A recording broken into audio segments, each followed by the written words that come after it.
मैं बताना चाहता हूं कि सीएम जो है हमारे उत्तर प्रदेश के आदित्यनाथ बिष्ट जी, उन जैसे 36 मुख्यमंत्री आ जाएं, उन जैसे 36 लोग आ जाएं, वो मौलाना के पैरों के धूल के बराबर भी नहीं है। हो गया है तो नोटिस जारी किए जा रहे हैं, कई पॉलिटिशियंस के रिएक्शंस भी आए हैं, डिम्पल यादव तक उस पर रिएक्शन दे चुकी हैं। क्या मसला है, थोड़ा सा बैकग्राउंड आप बताएं पहले, और अभी स्थिति कहां पहुंची है आप लोगों की? क्या प्रशासन से या फिर सरकार के माध्यम से समाजवादी की तरफ से कुछ बातचीत चल रही है? आगे क्या प्रक्रिया रहेगी? देखिए, सबसे पहले तो मैं आपको ये बताऊं कि मोहम्मद अली जौहर यूनिवर्सिटी जिस शख्सियत के नाम पे इस यूनिवर्सिटी का नाम रखा गया है, मौलाना मोहम्मद अली जौहर साहब, जो जंग आज़ादी के बहुत बड़े स्वतंत्र सेनानी थे, उन्होंने खिलाफत मूवमेंट जो आंदोलन था उस आंदोलन की शुरुआत की थी। उन्होंने अपने छोटे भाई शौकत अली साहब के साथ मिलके इस आंदोलन की शुरुआत की, जिसमें उनकी वालिदा बी अम्मा भी थी। ये इतना बड़ा मूवमेंट हुआ था, इसमें गांधी जी भी साथ में इस मूवमेंट में आए थे, और ये वो वक्त था, ये वो दौर था जब हिंदुस्तान की जंग आज़ादी की लड़ाई कमज़ोर पड़ रही थी। तब उन्होंने खिलाफत मूवमेंट को लाकर एक लड़ाई में जान डाल दी जंग आज़ादी की, और उसी के बाद तमाम तहरीकों की शुरुआत हुई, चाहे वो नॉन कॉपरेशन मूवमेंट हो या और न जाने कितनी तहरीकें उसकी बात शुरू हुई। आप मौलाना मोहम्मद अली जौहर साहब के कद का अंदाज़ा ऐसे लगा सकते हैं कि एक ज़माने में वो कांग्रेस पार्टी के ऑल इंडिया के सदर हुआ करते थे, प्रेसिडेंट हुआ करते थे, और जिस ज़माने में वो कांग्रेस पार्टी के प्रेसिडेंट थे, पंडित जवाहरलाल नेहरू साहब उनके जनरल सेक्रेटरी हुआ करते थे। तो ये उनके कद का अंदाज़ा है। आज आदित्यनाथ बिष्ट साहब, उनकी यूनिवर्सिटी के नाम पे एक उन्होंने फरमान जारी किया कि उसको हम ज़मींदोज़ कर देंगे।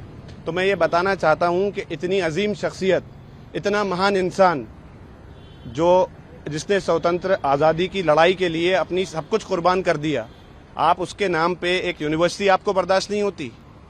मैं बताना चाहता हूँ कि सीएम जो है हमारे उत्तर प्रदेश के आदित्यनाथ बिष्ट जी, उन जैसे 36 मुख्यमंत्री आ जाएं, उन जैसे 36 लोग आ जाएं, वो मौलाना के पैरों के धूल के बराबर भी नहीं है। उनकी हैसियत मौलाना के पैरों के धूल के बराबर भी नहीं है। और ये यूनिवर्सिटी की अगर आप बात करें तो इस यूनिवर्सिटी का असली क्रेडिट तो मरहूम मोहतरम मुलायम सिंह यादव जी को जाता है। नेताजी ने अपने खूने दिल का चिराग जलाकर इस यूनिवर्सिटी को बनाया था, और मोहतरम आजम खान साहब ने अपने खूने जिगर में इसमें रंग भरने का काम किया था। अपना खून, पसीना, मेहनत, संघर्ष, अपना मकसद, अपनी जिंदगी लगा दी उन्होंने इस प्रोजेक्ट के लिए, जिससे हम आज इस यूनिवर्सिटी की बात कर रहे हैं। और मरहूम अजीज कुरैशी साहब, जो उत्तर प्रदेश के गवर्नर थे, उन्होंने अपनी पूरी सियासत की कुर्बानी दे दी, अपना सियासी करियर खत्म कर दिया। ये बिल जो पिछले 8 सालों से पेंडिंग था, उसे अजीज कुरैशी साहब ने उसे अपना दस्तखत कर दिया, अप्रूवल कर दिया।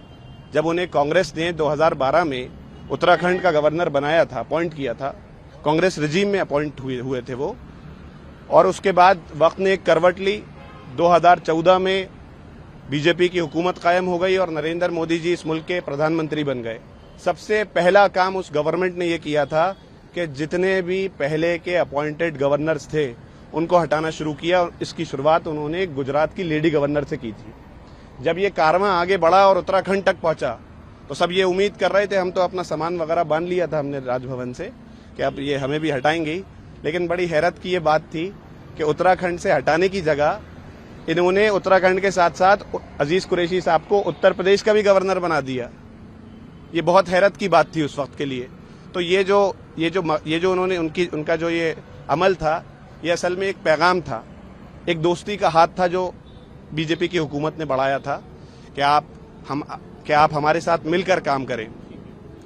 और उसके बाद जब वो उत्तर प्रदेश में गवर्नर बनकर आए, गवर्नर की हैसियत से, तो उनके सामने एक ऐसी फाइल आई जो कई सालों से राजभवन के दफ्तर में धूल खा रही थी। उन्होंने उस फाइल को पढ़ा, उसकी धूल साफ की, उसको पढ़ा, और उसको पढ़ने के बाद उन्होंने ये फैसला किया, तमाम लीगल ओपिनियंस लिए, और ये फैसला किया कि मैं इस पे अपना दस्तखत करने जा रहा हूँ।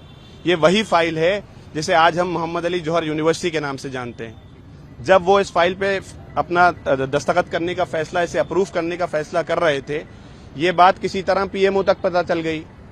तो उस जमाने में जो होम सेक्रेटरी हुआ करते थे अनिल गोस्वामी साहब ने अजीज कुरैशी साहब जो गवर्नर थे उत्तराखंड के और उत्तर प्रदेश के, उनको फोन किया और कहा कि आप ये काम ना करिए, अगर आप ये काम नहीं करेंगे तो आपको हम उत्तराखंड का, जब आपका 2 साल का टर्म बचा है गवर्नरशिप का, उसके बाद हम आपको दोबारा उत्तर प्रदेश का गवर्नर बना देंगे और आगे चल के हम आपको प्रेसिडेंट और वाइस प्रेसिडेंट जैसे पद से नवाजेंगे। तो मैं उस वक्त उस ऑफिस में बैठा था इत्तेफाकन, जो मेरे लिए एक इबरत का मकाम था उनकी जो बात थी अजीज कुरैशी साहब की, और उन्होंने ये कहा कि देखिए मैं एक बेहद सेकुलर इंसान हूं, क्योंकि जिस कॉन्स्टिट्यूएंसी से मैंने अपना पहला चुनाव लड़ा था विधायकी का, वहां पे आज भी मुस्लिम पॉपुलेशन 8 से 10% के करीब है, और मैंने अपनी पूरी जिंदगी में जितने काम मुसलमानों के किए हैं उससे कई ज्यादा काम मैंने हिंदुओं के किए हैं। लेकिन आपको ये तकलीफ है कि ये यूनिवर्सिटी को माइनॉरिटी स्टेटस मिला हुआ है, और आपको ये तकलीफ है कि माइनॉरिटी के लोग अगर यहाँ पे पढ़ लेंगे, तो मैं आपको ये बताना चाहता हूं कि मैं एक मुसलमान हूं, मुझे इस बात पे फक्र है, लेकिन गुनहगार मुसलमान हूं, बहुत पाबंदी से नमाज रोजा नहीं करता। लेकिन आपकी ये बात सुन के आपने मेरे ईमान को जगा दिया। ये रमजानों का महीना है, मैं और परसों जुमे का दिन है, अलविदा जुमा, जो हमारे यहाँ बड़ा मुबारक होता है। मैं अलविदा जुमे की नमाज पढ़ने के बाद रोजा रखकर मैं इस बिल पर दस्तखत करने जा रहा हूं। उससे पहले आप मुझे निकाल सकते हो तो आप मुझे निकाल दो। और यही हुआ, उन्होंने उस पर दस्तखत किया और बीजेपी हुकूमत ने उन्हें मिजोरम भेजा और कुछ वक्त बाद मिजोरम से भी हटा दिया, गवर्नर की पोजीशन से निकाल दिया। अब आप लोग क्या चाह रहे हैं, मतलब क्या यूनिवर्सिटी को बचाने के प्रयास आप लोगों की तरफ से कैसे किए जा रहे हैं? क्योंकि बयान सभी पार्टियों से भी आ रहे हैं, डिम्पल भी कह चुकी, डिम्पल यादव, अखिलेश जी का भी उसका बयान आया है। अब आप कैसे? देखिए, तमाम समाजवादी पार्टी जो है वो पूरी तरह से मोहम्मद अली जौहर यूनिवर्सिटी के साथ खड़ी है, और हर उस इदारे के साथ खड़ी है, हर उस शख्स के साथ खड़ी है जिसके साथ नाइंसाफी हो रही है। देखिए, अगर आप तारीख के पन्नों को पलटें तो आपको याद आएगा कि एक वक्त ऐसा था जब नालंदा यूनिवर्सिटी हुआ करती थी हिंदुस्तान में, जो पूरे मुल्क के अंदर जिसने इल्म की रोशनी को फैलाया था, और तारीख इस बात की गवाह है, ये हमारे मुल्क का काला दिन है जब वो नालंदा यूनिवर्सिटी को जलाया गया था और 8 महीनों तक वो यूनिवर्सिटी जलती रही थी। ये जो फिरका परस्त ताकतें हैं, इनका मकसद है कहीं ना कहीं कि ये एक दूसरी नालंदा यूनिवर्सिटी बनाए, ये मोहम्मद अली जौहर यूनिवर्सिटी को एक दूसरी नालंदा यूनिवर्सिटी बनाए। लेकिन हम लोग इस चीज के लिए हर तरह से इसकी लड़ाई लड़ेंगे, कानूनन एतबार से लड़ेंगे। हम इसके लिए प्रोटेस्ट करना पड़ा, एहतजाज करना पड़ा, हम उसके लिए भी तैयार हैं। और मेरे बड़ों की कुर्बानियां हैं इसमें। मैं समझता हूं कि आज अजीज कुरैशी साहब की रूह जब मोहम्मद अली जौहर यूनिवर्सिटी के अंदर आके देखती होगी तो उन्हें बड़ा फक्र महसूस होता होगा।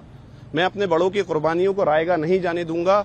अगर इस यूनिवर्सिटी को बचाने के लिए इस हकीर से बंदे को अपनी जान भी देनी पड़े तो इंशाल्लाह मैं पीछे नहीं हटूंगा। और एक संदेश मैं योगी आदित्यनाथ जी को देना चाहूंगा कि अगर आप अपने आप को सनातनी कहते हैं, अगर आप अपने आप को सनातनी कहते हैं, तो जो हमारी माँ सरस्वती हैं, माँ सरस्वती ज्ञान की देवी हैं। इस एतबार से जितनी यूनिवर्सिटियां हैं वो सब ज्ञान के मंदिर होते हैं। तो आप अपने धर्म का पालन करिए, आप धर्म का उल्लंघन मत करिए और ऐसी यूनिवर्सिटीज को सुरक्षित करिए।